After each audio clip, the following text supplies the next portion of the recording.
fun video here today. We're going to do chicken over rice. First thing you want to do is always wash your rice thoroughly. It gets rid of that starch, which really helps the flavor of your rice.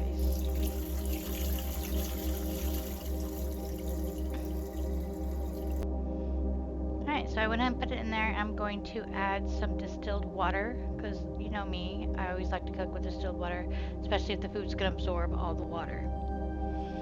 Mostly if it's going to distill all the water. I do apologize in advance about the camera shaking. I don't know why it's doing that. I'm not hitting it. I think I'm just stepping on the board next to it. And then you want to add it to a certain line in the rice cooker if you have one. This is actually my mom's recipe. She used to make this all the time. So I added about 2 cups of carrots and 2 cups of celery here. And normally this is slow cooked. But I went ahead with the Instapot. I'm going to be adding 2 cans of a family-sized cream of mushroom soup. And that's just one so far. There's the other one. And I also added about a half a can of distilled water as well, but that didn't show up. And this is the leftover chicken from the nacho video. This was actually filmed the day after the nacho video, so don't think this is like 2 weeks old. But yeah, normally this gets cooked in a slow cooker for like, you know, somewhere between 48 hours depending on the settings. But here I decided to try it out with the Instapot and cut that time down to like 30 minutes. So once you get all the ingredients added, I also added some dehydrated mushrooms as well. That was dealer's choice there. And you want to go ahead and stir it pretty well. I tried to do this without shaking the camera too much, but I was kind of holding it at the same time, so apologies. And once it's all mixed in, close the Instapot. And here I just did the poultry setting. Didn't like the best option since I was cooking chicken.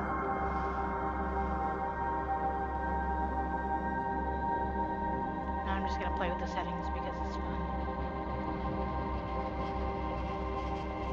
I ultimately stuck with the 20 minutes and hit start.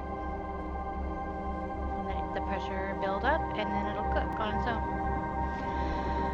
So, now always show caution when trying to release the pressure valve if you don't let it just sit there and release the pressure naturally. Because that stuff will burn you. Like, second or third degree burns kind of burn you. It's really hot. Kind of second degree burns ones for opening the turkey lid too thin. And then, so what you do is you basically just add the chicken to the bottom of the bowl. And knowing me, I'm slow, so this part takes a little bit of time. But believe it or not, the rice and the chicken over rice, or the chicken over rice mixture, actually cooked about the same time, which is about 30 minutes, because it had to the pressure had to build up, and then it had the 20 minutes of cook time. And the rice takes about 30 minutes in the rice cooker as well. So it actually timed out pretty well, and it was a quick, easy meal to make. And usually when I have Danko visiting me, I don't like to spend like hours trying to cook a meal in the kitchen. I just like to do something quick and fast. He likes the Homestyle stuff, so it worked out pretty good. And ignore the pan to the left. I was baking some bacon. That's the only way to cook bacon nowadays. I mean, like literally, I refuse to acknowledge that there's any other way to cook bacon at this point, now that I've tried it in the oven.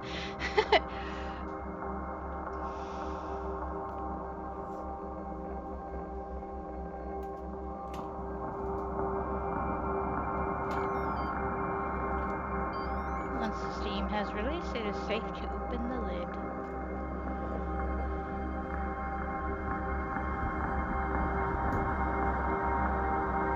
And the color really did change. The only problem I found with the Instapot is some of the chicken on the bottom got a little crispier than the rest. But to be honest, it really didn't cause any issues. But the vegetables were all really tender, and it was just amazing.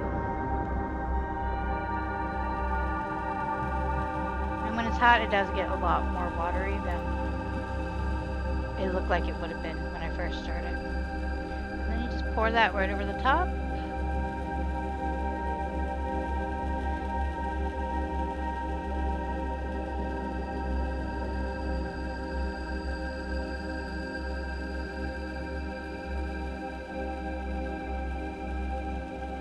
I do eventually get out the ladle because the ladle was much easier.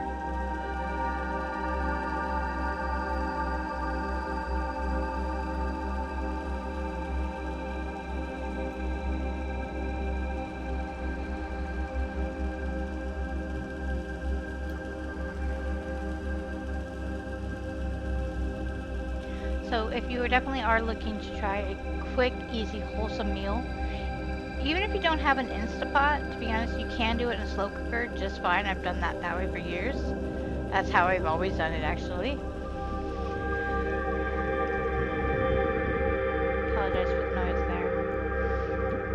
But this was really quick and easy, and there's a lot of vitamins and minerals in this. Plus, this is the one thing I always like when I'm sick. So I usually keep some. I have some canned, and I keep some in the freezer sometimes. So I can just kind of heat it up and eat it when I'm sick, and it always makes me feel better. I was getting the dishwasher. See, I told you I was gonna get smart and get a ladle.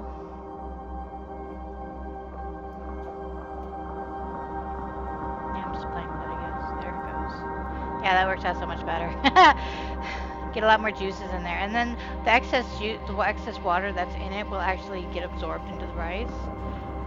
Because the rice still can retain a little bit more water even after it's been cooked, if it's cooked on the proper settings, which just up to the line of 1 cup is where I went with this one.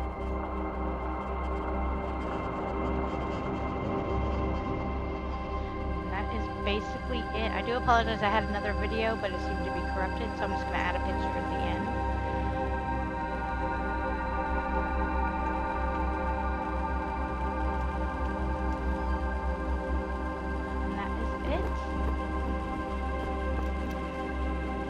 Thank you guys very much for watching. I hope you try this out. Please like and subscribe if you like my videos so I can keep posting some more. You guys have a great day.